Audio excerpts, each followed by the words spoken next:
किसी को मोटा बोलना या गेंडा बोलना या ऐसे ही शब्द लेना या काला बोलना तय कर देना दिमाग में कि 10 दिन में कुछ बॉडी नहीं बनना। और मैं चाहता था कि इसको लीन बॉडी रखूं मैं, स्पोर्ट्समैन टाइप की बॉडी, उसमें फ्लेक्सिबिलिटी भी रहेगी। मैं बिल्कुल सप्लीमेंट्स का इस्तेमाल नहीं करता हूँ, स्टेरॉइड्स का इस्तेमाल नहीं करता हूँ।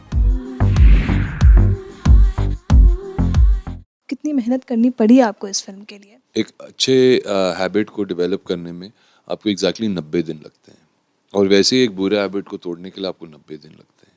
तो 3 महीने तो आपके कहीं नहीं गए, यू नो। वो रिजल्ट्स भी आपको उसी वक्त दिखेंगे, यू नो। तो जब आप एक फिल्म साइन करते हो जैसे कि क्रैक है, उसमें चैलेंज ये था कि एक बॉडी ऐसी बनानी है जो एस्थेटिकली भी बहुत अच्छी लगे कैमरा के सामने, मगर उसकी training will be very high in cardiovascular also. तो मैं 10 किलोमीटर भागता था रोज, ओके, एवरी डे, ओके। और फिर वो 10 किलोमीटर शुरू शुरू में 1 hour 10 minutes लग जाते थे। शुरू में 1 hour 10 minutes लग जाते थे, फिर स्लोली स्लोली कर करके 55 minutes में करने लगा, you know. So you were doing a 1 kilometer in less than 6 minutes, और फिर 5 minutes। तो ऐसे कर करके यू इम्प्रूव योर कार्डियोवैस्कुलर। वैसे you have to do functional training and weight training, strength training, flexibility, क्योंकि इसमें जो बॉडी थी it had to be very athletic. और मैं चाहता था कि इसको लीन बॉडी रखूं मैं, स्पोर्ट्समैन टाइप की बॉडी, उसमें फ्लेक्सिबिलिटी भी रहेगी and I will enjoy it also more. तो एक स्पोर्ट्समैन टाइप की एक फीलिंग आई कि जब लोग आते हैं you have to give them something which really looks exceptional for them. जब मैं भी जाता था जब छोटा था और लोगों को देखता था फिल्म पे, उनकी स्टाइल, उनका हेयर स्टाइल, उनका फैशन सेंस, उनकी बॉडी लैंग्वेज, वो सब आप देखते ही हो। जब सिल्वेस्टर स्टालोन आए थे रॉकी करते वक्त, तो हम सब जिम में घुस गए, बोले कि बॉडी बनानी है, बॉडी बनानी है। तो ऐसे इंस्पायर करती है आपको कुछ किरदारें।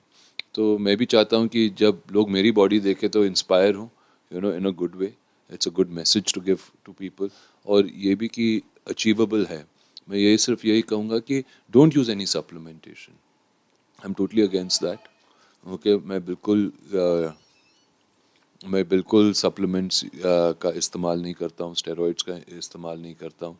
आई don't do any of that. मेरी बुरी आदतें थी, I used to smoke. Now I don't smoke, I don't drink, I don't do anything, I am a teetotaller. So when people say कि आप इस उम्र में इतनी एनर्जी कैसे है, कैसे कर लेते हो, you don't depend on anything bad. तो मेरी वही एडवाइस है। मैं सब कुछ कर चुका हूँ लाइफ में, और मैं जानता हूँ कि क्या चीज़ें आपको किस तरीके से इफ़ेक्ट करती हैं। And my advice to them is stay away from anything that is going to harm your body. देखिए, बॉडी सबकी बन सकती है अगर आप मेहनत करो। जैसे कि शायद मुझे 3 महीने लग जाए, किसी और को 6 महीने लग जाए, मगर वो मसल सबके बॉडी में होती है। We all are born with it. Those muscles are the same, you know, in everybody's body. Different type के muscles होंगे, different quality of muscles होंगे। वंस यू आपने वो मसल्स बना लिए तो एक मसल मेमोरी भी होती है। वो तो जब भी आप एक्सरसाइज करते हो तो आसानी से उस लेवल तक वापस पहुंच सकते हो, क्योंकि your muscles are already use to it. मगर फिर भी सिर्फ 8 पैक बनाना या एकदम कट्स लेना बॉडी में डजेंट मीन कि you are the fittest person on the planet. वो एस्थेटिकली शायद अच्छा लगता हो, ओके, मगर इट डजेंट मीन कि you are very very fit. To be fit you have to do cardiovascular, flexibility, क्या मोबिलिटी एक्सरसाइजेस। तो उसके लिए आपको बस 1 घंटा रोज़ निकालना है अपने आप के लिए, कुछ भी कर लो। अगर आप वो एक हैबिट बना ले आपकी लाइफस्टाइल, जैसे कि आप खाना खाते हो, ब्रेकफास्ट करते हो, लंच करते हो, डिनर करते हो, वैसे ही अगर आप 1 घंटा अपने बॉडी को दे दो for any form of exercise, it could be swimming हो, वॉक हो, रन हो, वेट ट्रेनिंग हो, कुछ भी हो, वहाँ से एक शुरुआत, एक फाउंडेशन, एक बेस बन जाएगी आपकी, जहाँ से आप आपके उस गेम में आप आगे बढ़ते रहोगे, डिफरेंट डिफरेंट लेवल्स पे चले जाओगे, शायद उसी 1 घंटे में, मगर जो इंटेंसिटी होगी आपके वर्कआउट की वो बदलते रहेगी। So that's important to do mentally also, क्योंकि आपके मेंटल हेल्थ के लिए भी बहुत अच्छा है, because the kind of chemicals that get released which is the dopamine that gets released in your mind, makes you calm, takes away your stress, reduces your cortisol levels in your body. So all these things are very very important to understand. उसके बारे में समझ लीजिए, पढ़ लीजिए, और फिर अपने हिसाब से शुरू कीजिए. डू इट इन, और ये बिल्कुल तय कर देना दिमाग में कि 10 दिन में कुछ बॉडी नहीं बनने वाली, या 2 हफ्ते में या 1 महीने में भी नहीं बनेगी. रिजल्ट्स आप देखोगे, रिजल्ट्स आप देखोगे जब आप पहले दिन में भी जाओगे कि आप कितने अनफिट हो, वो आपका रिजल्ट है.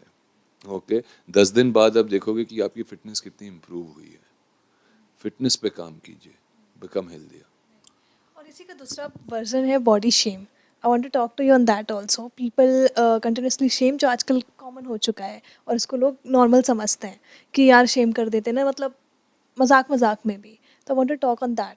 सो what do you think? Wonderful कि this topic of body shaming has come up. बहुत इम्पोर्टेंट टॉपिक है ये. इसीलिए इम्पोर्टेंट है क्योंकि जब हम बड़े हो रहे थे तो उस वक्त तो किसी को मोटा बोलना या गेंडा बोलना या ऐसे ही शब्द लेना या काला बोलना या कुछ भी करना, वाज वेरी नॉर्मल. हम लोग we thought it was normal. Psychologically वो किस तरीके से किसी को इफेक्ट कर रहा था, nobody was sensitive enough to understand. शायद आपकी जनरेशन है या आज की जो पीढ़ी है, वो इन सब सब्जेक्ट्स को बाहर एक्सपोज कर रही है.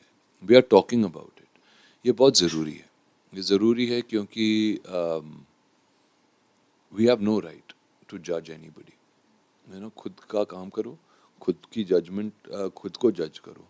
दूसरों को जज करने की जिम्मेदारी आपकी नहीं है. So and you never know कि किस तरीके से it can affect a person. वो पर्सन कभी कभी क्या होता है कि आपके हार्मोन्स ही वैसे होते हैं कि you automatically have more fat cells in you, या आपके स्ट्रेस लेवल्स इतने होते हैं कि आपका मेटाबॉलिज्म बहुत स्लो हो जाता है. And I don't think people should be ashamed. It's important कि अंदर जो इंसान है वो क्या है. Work on yourself internally. और anybody who body shames, they need to work on themselves internally. नमस्कार, मैं हूं अर्जुन रामपाल और आप देख रहे हैं Bollywood now. So thank you for watching.